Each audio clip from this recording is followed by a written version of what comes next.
So 60 years ago this week, JFK stood and announced to the nation that we choose to go to the moon, which was a pretty remarkable statement at the time because we didn't really know how to get to the moon. We had built rockets, sure, but no one had gone to space, and the idea of the moon was this big, bold, crazy thing. And that speech laid out the mission that NASA and really large parts of the country were going to engage with for the next couple of years as we came up and dreamed about how to put a team up there. And that is the definition in many ways of what a mission or a mission statement is supposed to be, this big grand idea, right? It's big, it's bold, it's clear, and it's the idea of we're going to put a man to the moon or we're heading west. Mission statements are great and needed, but the problem with a mission statement often is that they lack precision. How are we going to pan on the moon? No clue. How are we going west? Haven't figured that out yet. Are we going to Seattle, San Diego? We'll decide later. In order for a mission statement to be what it's supposed to be, it's got to be big and broad, but that means it can't be specific. Mission statements help us to say yes to things, but they don't help us allocate our time or resources or talk about how we're going to do it. They are great, but they're often incomplete. This last week on Sunday, we shared and started talking about not just our mission statement, but what our vision statement is for as a church.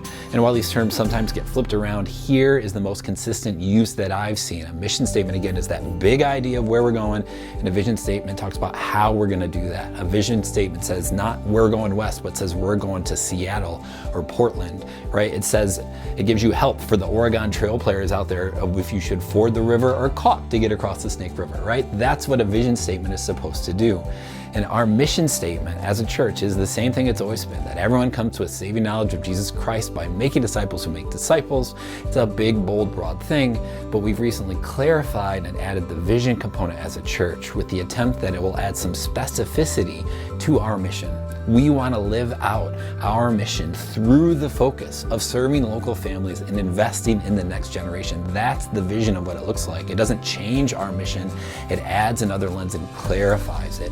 And it doesn't say we're only going to do kids or youth programming, but it says what we're going to be about is investing in local families and equipping the next gen as a means of a tip of the spear problem, something that we have to figure out in order to figure out everything else, right? And it prompts something within us then too, for you and I as we function as Christians and disciples and followers here, because it's a question of like, yes, that's where it goes, and then it's a call for us to engage with that, right?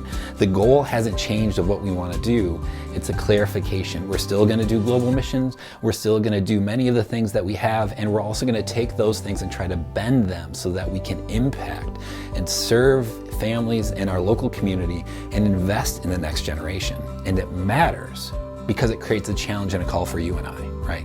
It creates a challenge for us individually to respond personally to the people that we know, to young families, to folks in need, as well as to invest in next generation leaders and servants and disciples, and talk about how we can all engage with the unique opportunity that exists before us here. And so the challenge, I think, at this moment and on this Wednesday is to go, what does that look like for you? Right? Where is there opportunity? Where are there places to move? Where are there people that are present in your world that align with our mission, which is big and broad, and our vision, which is increasingly specific? How can you invest in families, in the next generation, and how can we serve families in our local community, all for the grace of God to impact people with the grace and knowledge of Jesus Christ? Grace and peace, friends. Have a good one.